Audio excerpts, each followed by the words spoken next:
France has been waiting for a true successor to Bernard Hinault for decades. Thibaut Pinot, Romain Bardet, Warren Barguil, and David Gaudu have carried the nation's hopes with moments of brilliance, but none have truly risen to dominate the sport's biggest stage. Now a new name is beginning to echo through the corridors of French cycling, and that is Paul Seixas. Born in Lyon on September 24th, 2006, Seixas has already built one of the most impressive resumes ever seen for a rider at a very young age. He's only 18 years old. He's already showing signs of becoming the next great French hope for potentially the Tour de France. Seixas' talent was evident from the beginning. In 2021, as a junior, he became French champion on the road and vice champion in cyclocross. A year later, he claimed the French junior cyclocross title and kept himself constantly among the nation's best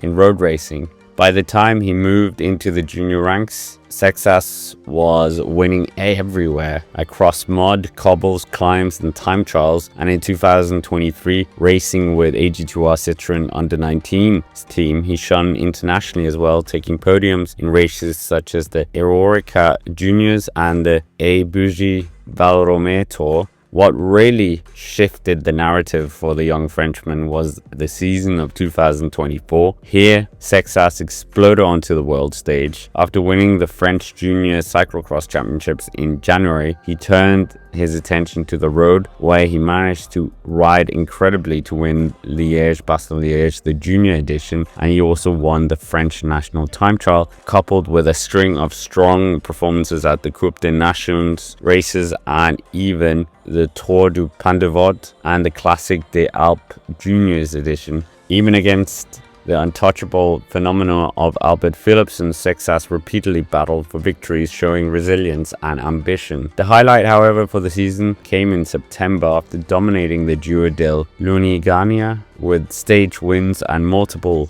jerseys claimed for him. Seixas went to the World Championships in Zurich, and here he sensationally won the Junior World Time Trial title, the first Frenchman ever to do so, and by the end of the year he had racked up 13 victories and a reputation as one of the most sought after young riders in the world. It was no surprise that many teams were circling around him, including notably UAE Team Emirates, which he turned down as he wanted more development and more of a direction, and that is why he signed with Decathlon AG2R La Mondiale, the team that had been developing him as a junior. And at 17 he elected to skip the development team entirely and went straight into the senior team, as they had found their new wonder kid and poster boy. The step up to the professional ranks was daunting, but Seixas wasted no time in proving he belonged. He made his professional debut at the GP Marseillaise in February, and in the race he managed to join the winning move on the legendary Route de Créteil before finishing an impressive 5th place. Weeks later, he went to the UAE Tour, where he climbed with the best on Jabal Hayes, finishing just 4 seconds behind Tadej Pogačar, really showing himself up there. And for an 18-year-old neo-pro, it was breathtaking to see the sign of his potential in the mountains. A crash did ultimately force him to abandon, but the cycling world had already taken notice. In April, he came back and secured his first professional podium at the Paris-Camembert race, finishing second in a reduced sprint. He then carried this form into the Tour of the Alps, where he claimed multiple podiums along the way, even finishing second on the final stage behind his teammate after being a long breakaway. Overall, he finished 12th, but more significantly, he showed his maturity, teamwork, and consistency, and that consistency meant that he won the points classification overall, the youngest rider to win the points classification in the Tour of the Alps. In June 2025 came the real big test for him, lining up at the Criterium du Dauphine, where riders such as Jonas Vingegaard and Tadej Pogačar were there. He held his own and proved that he could be up there swinging with the biggest riders, and he became the youngest rider of the modern era to even start the race. Over the 8 grueling days against the world's best, he held his own. A top 10 finish in the time trial showed that he was a world-class engine, and by the end of the race, sensationally, he had managed to finish 8th overall and as the best French rider. No rider that young had ever broken into a top 10 of a World Tour stage race, so that was truly remarkable. For French fans desperate for a new rider after the retirement of Romain Bardet and Thibaut Pinot, the Dauphiné was a glimpse into the future. Here was a teenager climbing with the elite and holding firm in the general classification. Nevertheless, his next goal wasn't the Tour de France, but the under-23 Tour de France, the Tour de l'Avenir, as he was still able to ride that, as he was still 18 years old. The Tour de l'Avenir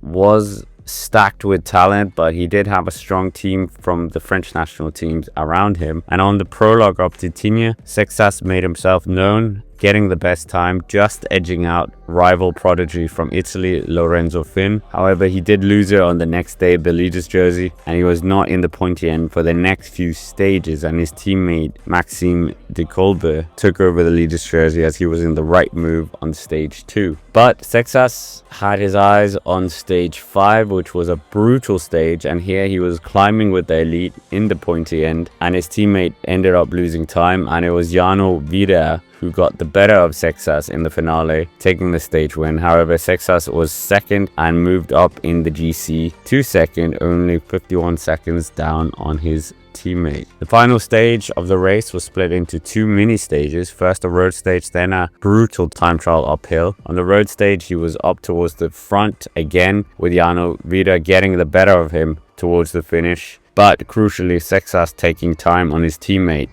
and now is only down to 29 seconds. But the real big effort from Seixas came on that final time trial. It was 10 kilometers of a test. When it most mattered, the Lyonnais turned the tables. The final time trial became a showcase of his raw strength and world-class engine as he powered away from the climbers on the terrain that suited him perfectly. The gaps he managed to open on such a short course was staggering, proof of how far ahead he was really of his generation. He stopped the clock 27 seconds faster than Norway's Jørgen Nordhagen and 32 seconds ahead of Jarno Vida, seizing both the stage and the overall victory in a dominant fashion. With the victory, Seixas became the first Frenchman to win the Tour de l'Avenir since David Gaudu won it. The prestigious under-23 Tour de France was remarkable, and Nordhagen and Vida joined him on the podium, while teammate Maxime de Colbert, who started the day in yellow, faded to 5th and conceding nearly 2 minutes in the time trial. Still, with 2 Frenchmen in the top 5, the message was clear. The future of French cycling looks brighter than it has done in decades, and Seixas, with winning this, also became the youngest ever winner of the Tour de l'Avenir in its history at 18 years and 339 days, beating out the incredible record we thought was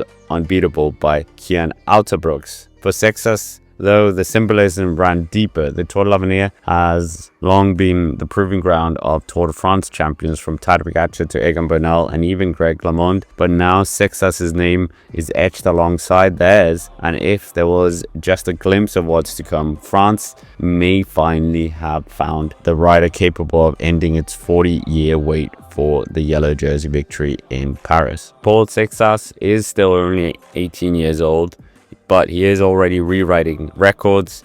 He is France's first junior world time trial champion. He's the youngest ever Dauphiné top 10 finisher, and now the youngest ever Tour de l'Avenir winner. And there is a reason why Decathlon Editor are pushing to mold their team around him and make him the face of the team, with the huge investment coming into them. The Tour de France may still be years away for Paul Seixas, but the signs are undeniable. His talent, mentality and trajectory, he may well be the rider France has been waiting for. Hinault's last yellow jersey was back in 1985, and maybe this is the man to defeat Tadej Pogačar. The meteoric rise of Paul Seixas has begun, and we'll have to see where it takes him. Anyways, with that, that's basically it for this video. Make sure to hit the like button, subscribe to the channel if you haven't already, and why not check out our video of another Tour de l'Avenir winner of Tadej Pogačar or Isaac Del Toro. But for now, thank you for watching, and I will see you around.